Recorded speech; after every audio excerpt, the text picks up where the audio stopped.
सुंदर से हरे भरे खेत के बीच एक छोटे से मटर के खेत में रानो चिड़िया अपने दो बच्चों गुड़िया और कुकू के साथ रहती थी। उनका प्यारा मटर का घर मटर के दानों से बना था। हर सुबह रानो चिड़िया अपने बच्चों को खेत की देखभाल करना सिखाती। देखो मेरे प्यारे बच्चों, ये छोटा सा खेत हमारा संसार है। ये मटर की बेलें सिर्फ हरी पत्तियां नहीं है, बल्कि हमारी मेहनत और उम्मीदें भी हैं। अगर हम प्यार से इनकी देखभाल करेंगे तो ये हमें मीठे मीठे दाने देंगे, और जब हम उन दानों को अपने दोस्तों के साथ बांटेंगे तभी हमें असली खुशी मिलेगी मेरे बच्चों।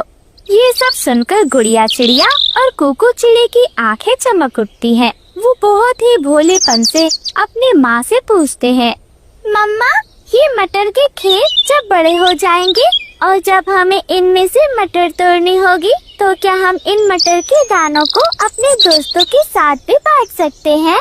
हाँ मेरे बच्चों, आखिर हम इतनी सारी मटर अकेले थोड़ी ना खा पाएंगे, इसलिए हम अपने दोस्तों के साथ भी बांट सकते हैं। मम्मा, मैं सबसे मीठे मटर के दाने चुनूंगी और अपनी गुड़िया जैसी सहेलियों को खिलाऊंगी। वो सब कहेंगी कि गुड़िया के खेत के मटर तो सबसे मीठे हैं। ओए मम्मा, मैं तो सबसे पहले तोता अंकल को दूंगा। तोता अंकल हमेशा कहते हैं कि कुकू बड़ा होकर बहादुर बनेगा। मैं चाहता हूँ कि वो खुश हो जाए। वाह मेरे बच्चों, यही तो मैंने तुम दोनों को सिखाया है। खुशियाँ सिर्फ अपने लिए नहीं बल्कि दूसरों के लिए भी होना चाहिए। ये सब सुनकर गुड़िया और कुकू खुशी से उछलने लगते हैं। माँ चिड़िया उन्हें देखकर बहुत खुश हो जाती है। रानो चिड़िया की यही जिंदगी थी। उसका संसार उसके मटर के खेत और उसके बच्चों में बसता। ऐसे ही एक सुबह रानो चिड़िया ने अपने बच्चों के साथ काम शुरू किया। मिट्टी को कुरेदा, बीज बोए और आसमान की ओर देखा। धरती माँ, आप अपने आंचल में इन बीजों को संभाल लेना और आसमान भैया अपनी ठंडी बूंदें भेज देना। हर छोटा दाना खुशियों की मिठास लेकर लौटेगा। ऐसे ही दिन बीतते गए, लेकिन बारिश ही नहीं हुई। खेत की मिट्टी सूखने लगी, मटर के पौधे मुरझाने लगे। रानो चिड़िया को चिंता होने लगी। मम्मा, मटर क्यों नहीं उग रहे? क्या हमारी मेहनत बेकार चली जाएगी मम्मा जी? मम्मा, क्या बादल हमसे नाराज हो गया है? क्या उन्होंने हमें भुला दिया है? अगर बारिश नहीं हुई तो हमारा मटर का घर तो टूट जाएगा मम्मा।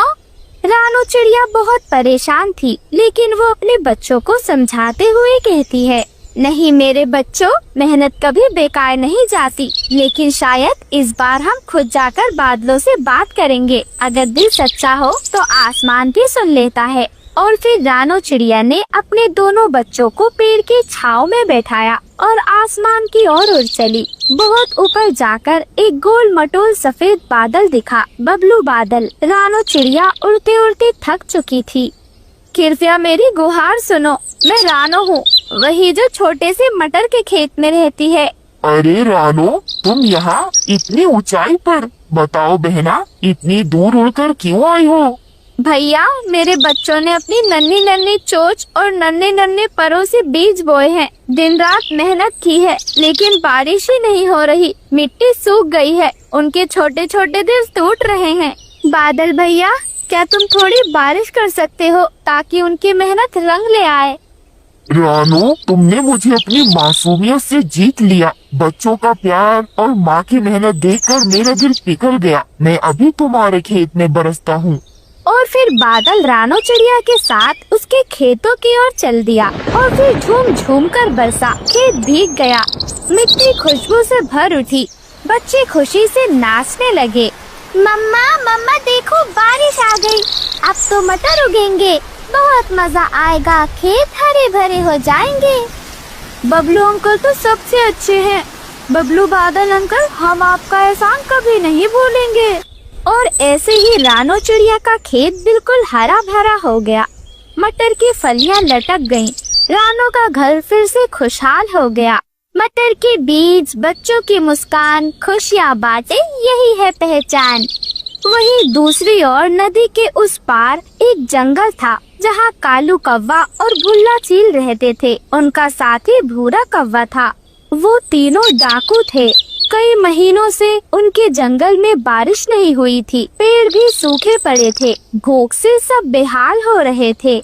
अरे कालू भाई, अब तो भूख से जान निकल रही है। हमने हर जगह ढूंढा लेकिन एक दाना भी नहीं मिला। अगर ऐसे ही रहा तो हम सब जल्द ही खत्म हो जाएंगे। अरे नहीं नहीं, हम खत्म नहीं होंगे, हमें कुछ करना होगा। हम जंगल के सबसे चालाक पक्षी हैं और अगर हमें अपने लिए खाना चाहिए तो हमें रास्ता निकालना पड़ेगा। अरे अरे, मेरी बात गौर से सुनो। मैंने देखा है नदी पर, वहाँ एक छोटी सी चिड़िया का खेत है। वहाँ तो मटर की बहार लगी है, हर बेल पर फलियाँ लटक रही है। क्या सच में? तो फिर देर किस बात की, आज रात ही वहाँ चलेंगे। हाँ हाँ, लेकिन याद रखना, हम चुपचाप जाएंगे, रानो को भी पता नहीं चलेगा। मेहनत उसकी होगी और मजा हमें मिलेगा। ऐसे ही रात का गहरा अंधेरा हो जाता है। तीनों चुपचाप खेत की ओर बढ़ते हैं, लेकिन रानो चिड़िया सतर्क थी। उसे अजीब सी सरसराहट सुनाई देती है। गुड़िया बेटी, कुकू बेटे, मुझे कुछ अजीब लग रहा है। तुम दोनों घर के अंदर ही रहना, मम्मा बाहर जाकर देखती है। और फिर रानो चिड़िया घोंसले से बाहर आ जाती है। कौन है वहाँ? कौन है जो मेरे खेतों के पास चुपचाप घूम रहा है? कौन है मेरे खेतों के पास चुपचाप घूमने वाला? रानो बहन, हम हैं। हम भूखे हैं रानो, तुम्हारे खेत में बहुत मटर हैं, हमें भी खाने का हक है। रानो बहन, हमें माफ करो, हम सचमुच परेशान हैं। कई दिनों से एक दाना नहीं मिला, पेट की भूख हमें यहाँ खींच लाई है। भाइयों, मेहनत मैंने की है और चोरी करना तो सही नहीं। अगर तुम प्यार से मांगते तो भी मैं मना नहीं करती, लेकिन चोरी करके खाना ये तो ठीक नहीं है ना।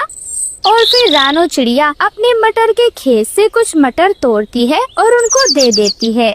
रानो बहन, तुमने हमारा दिल जीत लिया। हम मानते हैं, चोरी करने से पेट तो भर सकता है, लेकिन आत्मा खाली रह जाती है। अगली बार हम भी मेहनत करेंगे और दाना नहीं चुराएंगे। अगर कुछ नहीं हुआ तो मांग कर खाएंगे। उस दिन रानो और नदी पार के पक्षियों में दोस्ती गहरी हो गई। जब भी मटर उगते, रानो चिड़िया सबको बुलाती और जब जंगल में फल लगते, कालू कौवा, भुल्ला चील और भूरा कौवा वो रानो चिड़िया और उसके बच्चों को दावत पर बुलाता और मीठे मीठे फल खिलाता। मम्मा, ये मटर का घर सिर्फ हमारा नहीं बल्कि हम सबका है। हम सब दोस्त है ना? मम्मा, दोस्ती ही सबसे बड़ी दौलत है। हाँ मेरे बच्चों, और इस तरह रानो चिड़िया का मटर का घर प्यार, समझदारी और दोस्ती का प्रतीक बन